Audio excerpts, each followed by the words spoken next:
Hello friends, I am going to read article on Waqf Bill. What does the bill aim to do? In Islamic law, Waqf refers to property dedicated in the name of God for religious or charitable purposes. Proceeds from such properties are typically used to maintain mosques, fund educational institutions, or support the poor. Once designated as a waqf, the property becomes inalienable. It cannot be sold, inherited, or gifted.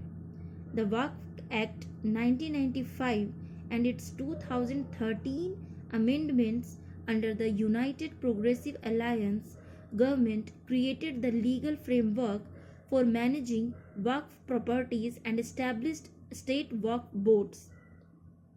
The bill seeks to amend the 1995 Act, now renamed the Unified Waqf Management, Empowerment, Efficiency and Development Act. It proposes sweeping reforms that significantly expand the government's role in regulating such properties and adjudicating disputes related to them, while the government justifies these amendments as necessary for transparency.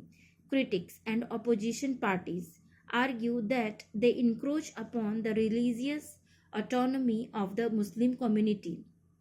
Who is eligible to make a waqf dedication? Under the original law, any person, regardless of religion, could dedicate property as a waqf. However, the new amendments restrict this right to only those who have practiced Islam for at least 5 years. The bill now requires individuals to show or demonstrate adherence to Islam for this duration to establish a waqf. Dr. Faizan Mustafa, Vice Chancellor of Chanakya National Law University, Patna, has criticized this requirement as constitutionally suspect. Once a person embraces Islam, they are entitled to all associated rights, including the right to religious dedication. This provision also violates the right to equality under Article 14 of the Constitution, as it discriminates against recent converts by selectively barring them from endowing property for religious purposes, he told the Hindu. What about waqf by user properties? Last year, the government proposed a complete repeal of the doctrine of waqf by user, a principle rooted in Islamic legal tradition that recognized properties as a religious or charitable endowments based on uninterrupted communal use, even in the absence of formal documentation.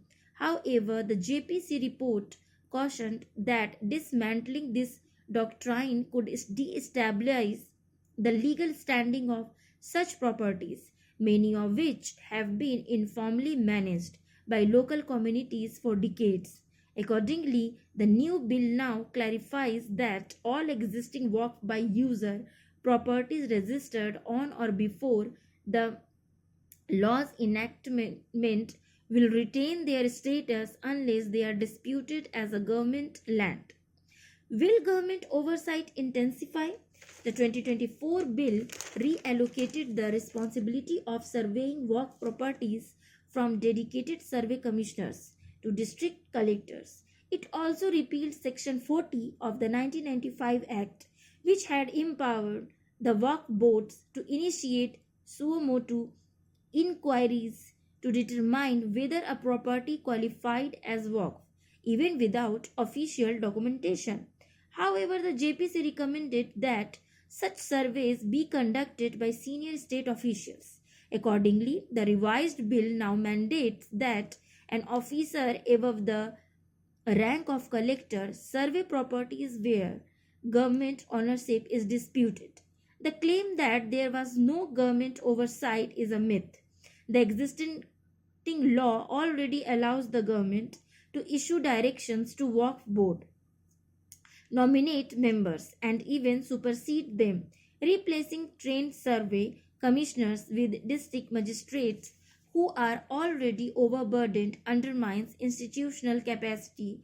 Dr. Mustafa pointed out. Is there non-Muslim representation?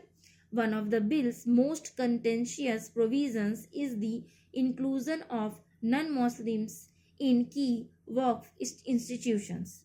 It mandates that both the Central Waqf Council and state Waqf boards must have at least two non-Muslim members.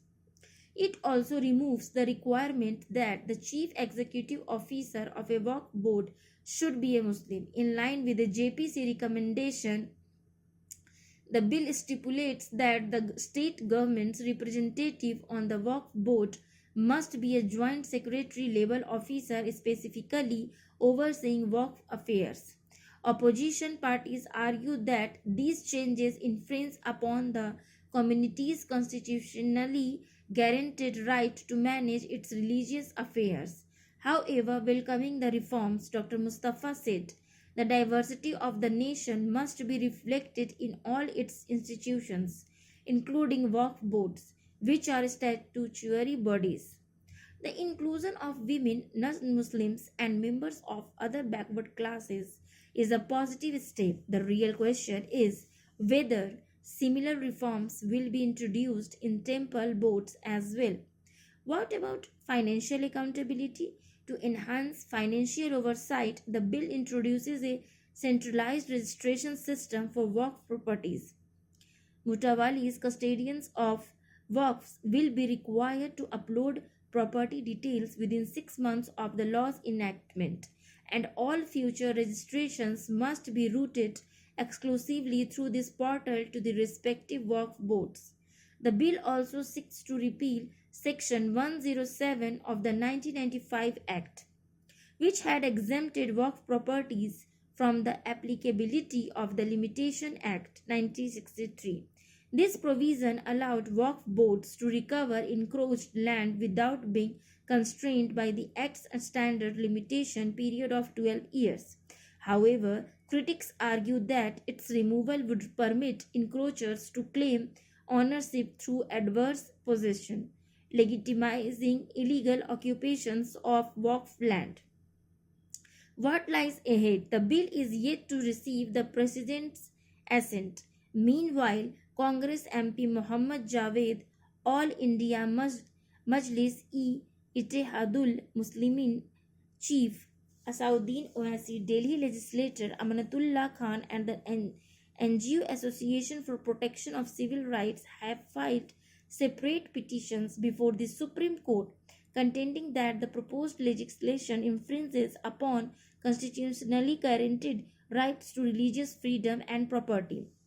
When the constitutionality of a law is challenged, courts begin with a presumption in favor of its validity. Therefore, the burden lies heavily on the petitioner to demonstrate that the law violates fundamental rights, said Dr. Mustafa.